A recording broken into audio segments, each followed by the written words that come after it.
नमस्कार, आप देख रहे हैं आज तक। मैं हूं आपके साथ नवजोत रंधावा। बिहार में आज दूसरे चरण के चुनाव प्रचार का आखिरी दिन है और ऐसे में आज हर पार्टी प्रचार में पूरी ताकत झोंकने के साथ मैदान पर है। आज प्रधानमंत्री नरेंद्र मोदी की बिहार में 4 ताबड़तोड़ रैलियां हैं। बिहार में दूसरे चरण के मतदान के लिए राजनीतिक पार्टियों ने ताकत झोंक दी है। ताबड़तोड़ रैलियों का दौर जारी है। अब एक बार फिर प्रधानमंत्री की बिहार में मैराथन रैलियां। पहले पीएम मोदी को 3 चुनावी रैलियों को संबोधित करने का कार्यक्रम था, लेकिन अब 4 रैलियां करेंगे। सुबह छपरा में 10 बजे, समस्तीपुर में 11:30 बजे, मोतिहारी में 1 बजे और बगहा में 3 बजे प्रधानमंत्री एनडीए के लिए वोट मांगेंगे। उधर बीजेपी के स्टार प्रचारकों ने बिहार में कमर कस रखी है। बीजेपी अध्यक्ष जेपी नड्डा और राजनाथ सिंह ने मंच से विपक्ष पर जमकर निशाना साधा। ऐसी राज व्यवस्था जो समाज को सन्मार्ग की ओर ले जाने का काम करे, उसे ही हम राजनीति कहते हैं। लेकिन राजनीति यह शब्द राजद के शासनकाल में अपना अर्थ भी खो चुका है, अपना भाव भी खो चुका है। लालू के कुशासन को याद रखते हैं और नीतीश कुमार के सुशासन को याद रखते हैं, और लोग चाहते हैं कि उस लालटेन युग से निकाल करके नीतीश कुमार और नरेंद्र मोदी जी के केंद्र की सरकार का आशीर्वाद ने इसको एलईडी युग में पहुंचा दिया है। इसलिए लोग विकास चाहते हैं। मोतिहारी की रैली में तेजस्वी यादव ने पीएम मोदी पर हमला किया। तेजस्वी ने पीएम मोदी के चीनी मिल वाले वादे को लेकर तंज मारा। मोतिहारी आ रहे हैं प्रधानमंत्री जी, तो उन्होंने कहा था कि यही का चीनी का मिल चालू कराएंगे। उधर शराबबंदी को लेकर चिराग पासवान नीतीश कुमार पर लगातार निशाना साध रहे हैं। ऐसे में नीतीश ने विरोधियों के बयान पर पलटवार किया। महिलाओं के कहने पर हमने शराबबंदी लागू किया, और अभी कुछ लोग हमसे जो सबसे ज्यादा नाराज हैं, ये जो धंधेबाज है, दारू का धंधा करता है, वही बायां दायां इधर से उधर करके चाहता है कि हम चले जाएं। शर्म नहीं आती इन लोगों को। मतलब कितना आप गिरेंगे अपनी हार की हताशा को लेकर। मतलब थोड़ी सी तो संवेदना रखिए। कोई मेरे पिता का निधन हुआ, किस तरीके की बातें ये लोग कर रहे हैं। हार की डर है। नीतीश कुमार जी को शर्म आनी चाहिए। नीतीश कुमार जी को शर्म आनी चाहिए। एक किसी लड़के का पिता मरा है और वो इस तरीके की ओछी राजनीति कर रहे हैं। 3 नवंबर को बिहार में दूसरे चरण का मतदान होना है। ऐसे में आज चुनाव प्रचार का आखिरी दिन है और कोई भी वोटरों को लुभाने का कोई भी मौका नहीं छोड़ना चाहता। आज तक ब्यूरो। उत्तर प्रदेश में लव जिहाद के खिलाफ कानून लाने की तैयारी हो रही है। देवरिया और जौनपुर में चुनावी रैलियों के दौरान मुख्यमंत्री योगी आदित्यनाथ ने इस भावी कानून का न सिर्फ ऐलान किया, बल्कि इसके सख्त प्रावधानों का भी जमकर प्रचार किया। देश में लव जिहाद की बढ़ती हुई घटनाओं को ध्यान में रखते हुए, लव जिहाद के खिलाफ बढ़ते हुए देश के गुस्से को समझ और हिंदू संगठनों की बहुत पुरानी मांग को मानते हुए, अगर सरकार इसमें कोई ठोस निर्णय लेती है तो सभी संगठनों को सड़कों पर आना पड़ेगा। देश की सरकार को लव जिहाद और धर्मांतरण के विरोध में सख्त से सख्त कानून बनाना चाहिए। उत्तर प्रदेश के मुख्यमंत्री योगी आदित्यनाथ ने लव जिहाद के खिलाफ कानून बनाने का ऐलान कर दिया है। कल इलाहाबाद हाईकोर्ट ने एक आदेश दिया है कि धर्म परिवर्तन के लिए शादी ब्याह के लिए धर्म परिवर्तन आवश्यक नहीं किया जाना चाहिए, इसको मान्यता नहीं मिलनी चाहिए। और इसलिए सरकार भी निर्णय ले रही है कि हम लव जिहाद को सख्ती से रोकने का कार्य करेंगे। एक प्रभावी कानून बनाएंगे।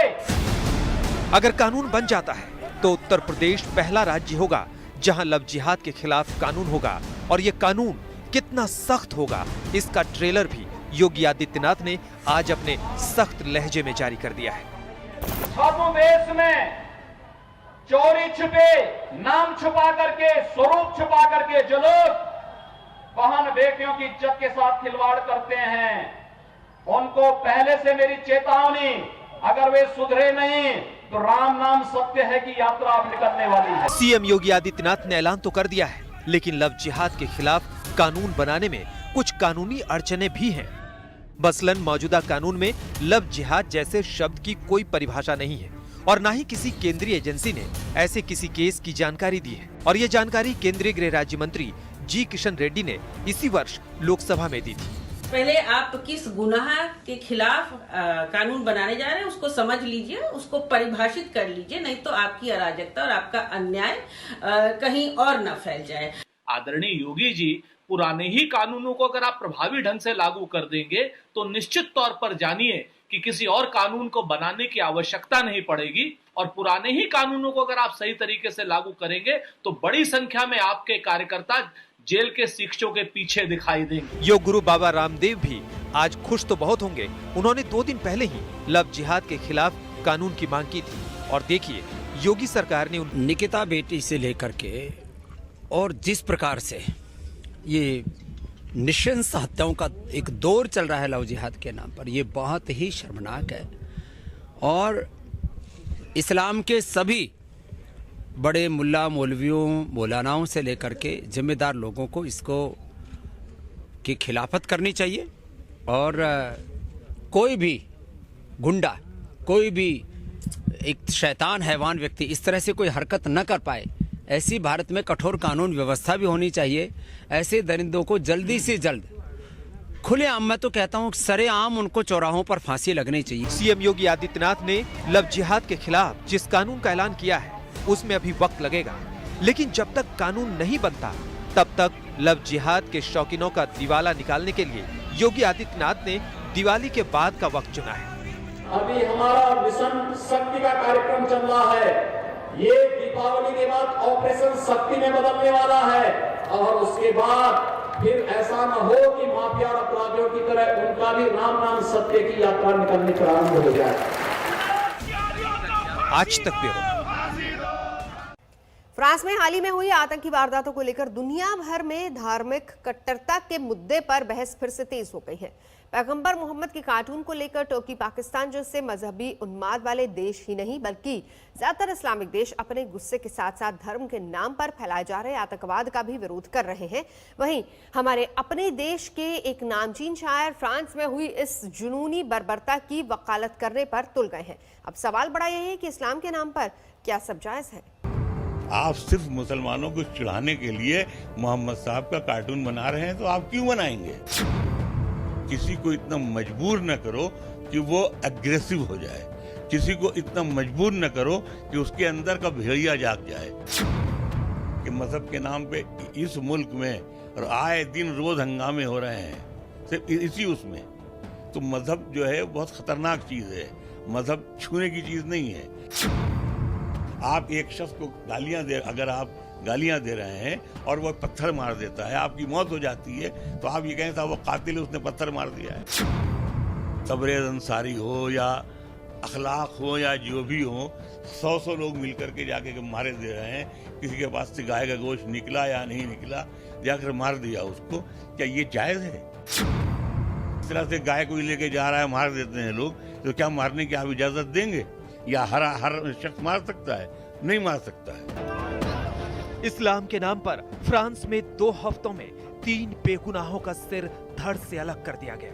लेकिन अपनी शायरी में मोहब्बत, ईमान और धर्म का फलसफा पढ़ाने वाले मशहूर शायर मुनव्वर राणा को लगता है कि इस पर दुनिया भर में मचा कोहराम बेवजह है, क्योंकि गला काटने वालों के पास ऐसा करने की मुकम्मल वजह थी। अगर आपको वजह में दम ना लगे तो शायर से एक बार फिर तफसील से सुनिए। यही फ्रांस है, यही अमेरिका है, यही सब मिलकर इन्होंने इराक में, अफगानिस्तान में अस्पतालों पर बमबारी की, मरीजों को मारा, स्कूलों पर बमबारी की, बच्चों को मारा, और ये हमें इंसानियत का दर्स देंगे? तब ये कहाँ मर गए थे? ये अंग्रेज या यहूदी, ये सब कहाँ मर गए थे? जब उन पर कुछ होता है तो वो चीखते हैं, जब वो दुनिया पर जुल्म करते हैं तो कुछ भी नहीं है। दूसरे देश में धर्म के नाम पर गर्दन काटने वालों के लिए भारत का मशहूर शायर वकालत का चोंगा पहनकर मैदान में उतर जाए तो फिर कहने के लिए ज्यादा कुछ नहीं बचता। यूपी के रहने वाले राणा की इस मजहबी शायरी पर यूपी के मंत्री बिफर पड़े। शायर की आड़ में एक आतंकी बहरूपिया आज पूरे देश ने देखा, लेकिन सवाल यहां पर यह है कि आतंक को समर्थन करने वाला यह शायर, इसको महिमा मंडित कौन करता था? ये किसकी आड़ में यहां तक पहुंचा और आज इसका इतना हौसला बढ़ गया कि इसने आतंकवाद को समर्थन देने की बात की, इसने आतंकवाद को जस्टिफाई करने की बात की। मुनव्वर राना जैसे कवियों ने बहुत ही आपत्तिजनक और विवादास्पद बयान दिया है। किसी का गला काट देना, हमला करना, कत्ल करना, खून बहाना, लहूलुहान करना, आतंकवाद को बढ़ावा देना, ये बहुत ही निंदनीय बयान है। वैसे राणा का फ्रेंच कलाम अभी पूरा नहीं हुआ है। पीएम मोदी ने फ्रांस की आतंकी वारदात की निंदा की है। इस पर भी उनका शिकायतनामा जारी हुआ है। हमारा ख्याल से हमारे प्रधानमंत्री ने जल्दी कर दी, इसलिए कि वो राफेल खरीदा उन्होंने, तो उसकी तारीफ में उन्होंने कह दिया। हालांकि राफेल उसने फ्री में तो दिया नहीं, गिफ्ट तो किया नहीं, हराम में तो दिया नहीं, दुगने चौगने पैसे लिए होंगे। तो एक फ्रांस को खुश करने के लिए, एक फ्रांस की सपोर्ट हासिल करने के लिए आप 56 मुल्कों को आप अगर नाराज करें या उनको दुख हो कि नहीं मोदी साहब को ऐसा नहीं करना चाहिए, उनको कम से कम ये कहना चाहिए कि हाँ ये गलत हुआ, लेकिन ये कि बिल्कुल हर तरह से फ्रांस को सपोर्ट दे देने का कोई मकसद नहीं हुआ।